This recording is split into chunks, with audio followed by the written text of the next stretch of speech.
This is the project right here. Wow. 402, building another 60 units down there. So it is so cool to be connected to such life-changing moments for so many people. Seattle's in a housing crisis. More than 275,000 homes needed by 2030. Dom sees that as purpose. As a developer of color, he's using one drop to build housing and create real opportunities for the next wave of developers of color. Before today's site visit, Dom preps the tool for his mission, even turning the Cybertruck into a mobile walk-here plan setup. Getting the Cybertruck wrapped. Actually custom designed it and then they're designing it further.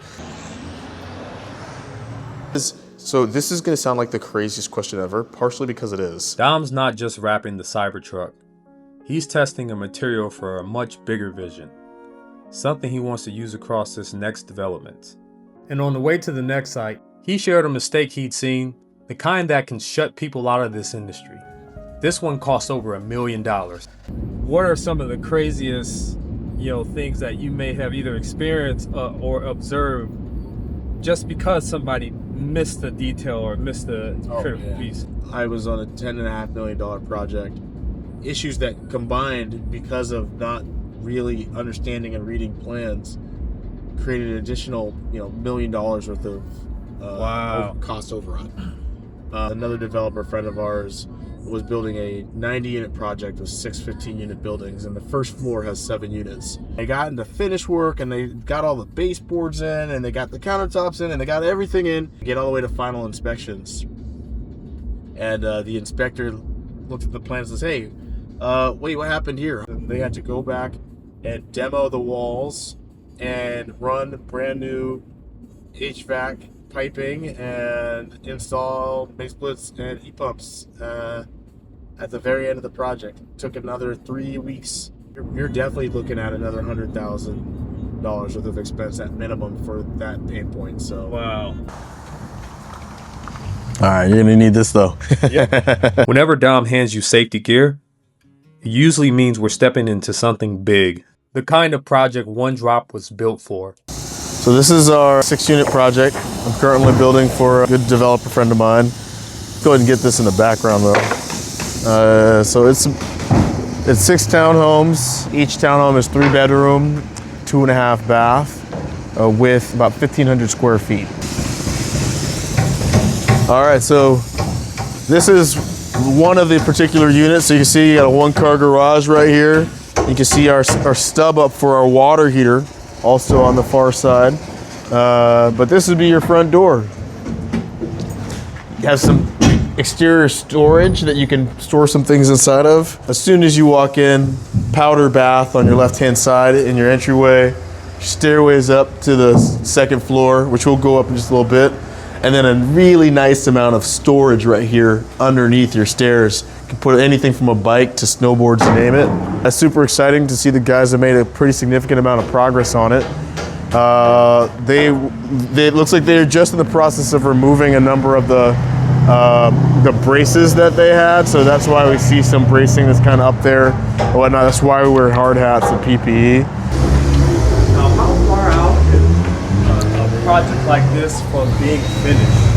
Yeah, that's a great question. General timeline. I would like to believe that we have 3 more months left, but we'll see how it goes. So you'll notice drawn on the ground here is a bunch of information. That information specs out exactly what's supposed to go where. So we can see we have a 36-inch vanity cabinet right here, where our toilet's located, and lastly where our shower is going to go. All that's been noted. What do you think is the biggest misconception that the general public have about doing something like this? Oh man, that's a great question. So probably one of the biggest things that people have misconceptions around regarding this work is we all live in buildings already. So we are naturally thinking that we kind of already know what makes up a home or where things should go or what the right size is of things, because we already live in it all the time. Only when you get into construction and you get into development, you realize there's literally thousands of decisions that have to be made. Every time you build a new place, you're building It's like you're an auto manufacturer, but with 100,000 different pieces. But every time you're building the car, it's a slightly different car.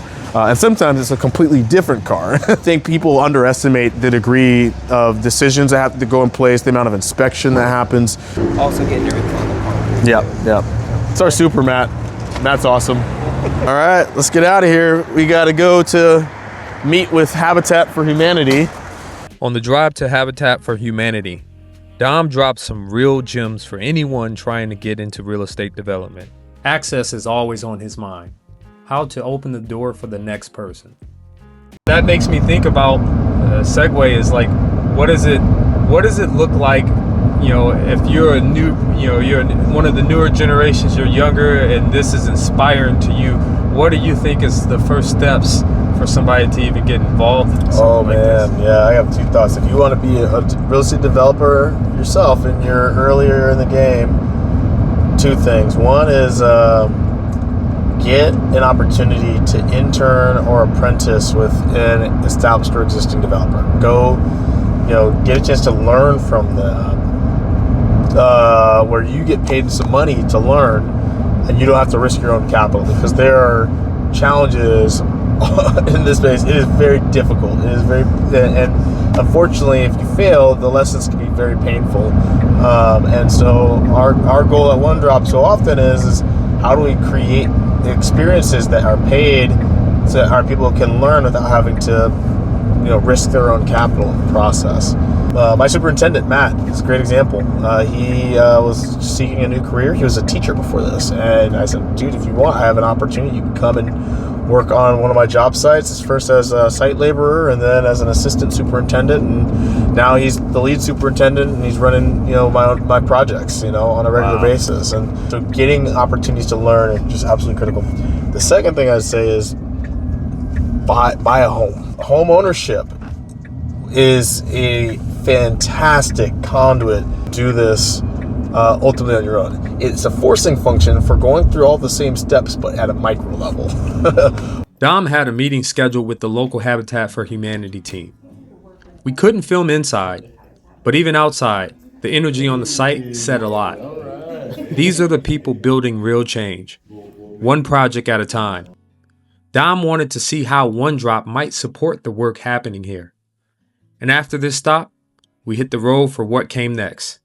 Here, it's coming up about 300 feet. And this is the project right here.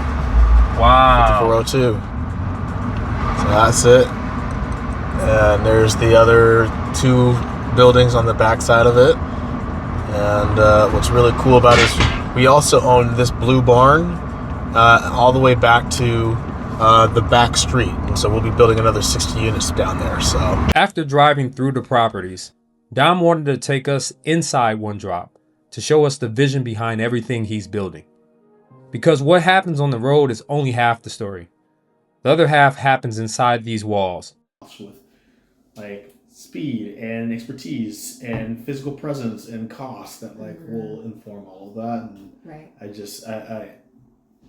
one of the things I need to come to a conclusion on by the next week is which direction to go on that. But all I know is that a lot of fire there. We need something. We need something. Yeah. If there are things that you're seeing that you think we need, or areas that we think we could get better and growing, Lots of hiring. It's growing. It's scaling so fast. That's what everybody at the conference was saying. Was like, God, you got to scale quickly. Yeah. There's something powerful about a family business that elevates its community. And the Remys live that every day. What does it feel like being able to go to one of your properties and actually see people coming in and out of some project that you created? it is so cool to be connected to such life-changing moments for so many people. We take a lot of pride in building the type of product that our community is asking for. It's really cool to make something that somebody's going to call home. I love it. Getting a chance to do that work. I mean, being able to change. I mean, who knows how many people's lives that you change by what you're doing. And you don't necessarily see all of them, but you can see the environment, that neighborhood. You can see the fruition of it. That's awesome. Yeah. In the last 2.5 years, I've built almost 150 units of housing. So at minimum, that's probably 300 people. Yeah. So directly. Hearing Dom talk about the lives connected to his work hits different. This isn't just development. This is legacy. Okay, cool. So that sheetrock can grout. Yeah, we can have something to be on too. Perfect, cool. And then over here, we should have 2 more hold downs over here. So bing, bing. Perfect, yeah. So they're in, that's great. Like I said, inspectors appreciate it because then it makes them feel like, hey, look, these guys really took care to make sure that they're out here. So I think you might be able to get away with I don't want to do spray paint because it's a garage. Yep, makes sense. Yeah, and we got to be able to wash it off later. Really good call. This is Matt, Dom's superintendent. He came from an education background, and one drop gave him the chance to reinvent himself in this industry. Moments like this are what the mission is all about, creating access. So I don't know if it's possible to see this. We keep a version of these exact same plans on the mobile phone, and it allows for us to actually run measurements directly on here. So I can come here and I can say, hey, what's the distance from here, right? All the way through. That's looking like that's closer to 11 inches. It starts off with just getting to know people and building relationships, but then it culminates in actually doing something about it, helping one another, and having just a greater level of impact, you know. So I would not be where I'm at today if it hasn't been for literally hundreds of people in my community lifting me up, giving me opportunity. From raw ground to families moving in, Dom's work doesn't just change neighborhoods, it changes futures. This is Local Service Legendz.